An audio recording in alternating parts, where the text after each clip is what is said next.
Hello guys, তোমরা সবাই দেখতেই পাচ্ছ ভাই কুমড়ো গাছ লাগাচ্ছে। এই কুমড়ো গাছগুলো খুব দামি গাছ, বাইরে থেকে আনা হয়েছে আমাদের ফার্মে।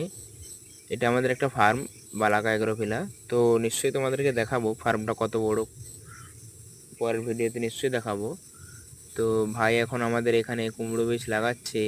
কুমড়ো বীজ লাগানোর যে পদ্ধতিটা অবলম্বন করছে, পদ্ধতিটা হয়তো সঠিক, কিন্তু এখানে যে দূরত্বটা দিচ্ছে, এখানে এই কারণেই দিচ্ছে কারণ বীজগুলো এক অনেক দিন নয়, ঠিক 2 দিন আগে অঙ্কুর হয়ে গেছিলো।